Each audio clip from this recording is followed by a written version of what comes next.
If you're interested in one of your TAs, how do you go about making that love connection? That's the topic of a discussion going on right now on the college subreddit. A user named Coalesce said, "One of my lab TAs is quite good looking and seems nice. The university policy is quite clear that having a romantic relationship while one person has grading power over the other is unacceptable. I have asked my professor when the TA's last day of being my TA is, but once I have this information, what is proper etiquette? Would it be acceptable to put my number on a sticky note on the back page of the last post lab?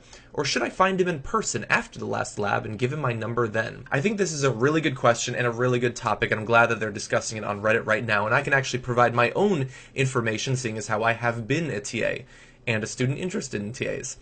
First of all, to respond directly to one of the things that Coalesce brought up in the post, no, I don't think that leaving a sticky note is a good way to go about it. If you have like a male waiter that you're interested in, feel free to leave your number on the check or something like that. But outside of the waiting context, I don't think that's the good way to go about it. You should be more direct, I think.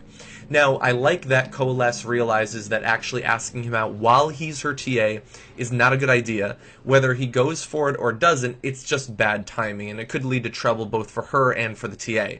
Much better idea, I think, to wait until after he's no longer your TA. And then you have a number of different ways to go about it, which I'll discuss.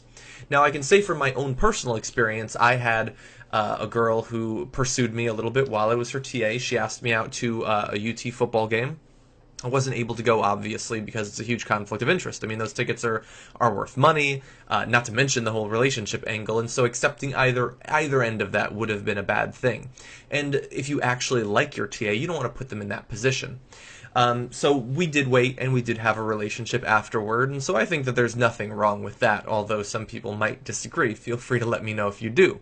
Now, if you're going to approach him after the fact, I would say meet up with him in person. Don't do it over email, don't do it over, leaving a post-it note, because one, he might forget exactly who you are, especially if it's a big class, and two, it's just so impersonal.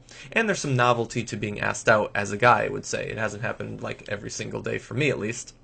So I would say find him either around campus or possibly go if he has an office. If he's a grad student, he might.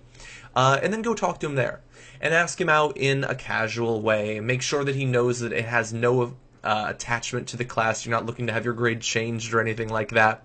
And then something can possibly develop. Now, of course, there is the possibility that you are a male student interested in a female TA.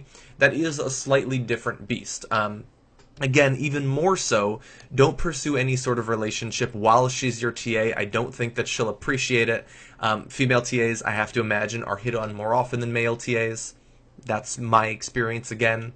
And so I would go about it in roughly the same way. Now, while I can't say that I think that undergrad TA relationships are the best idea in the world, considering how different your life situation is, if you are genuinely interested in this person, I don't think that you should let your subservient position during the semester stop you from approaching them after the semester. Just be conscious of etiquette when doing it. Getting someone fired is no way to start a romance.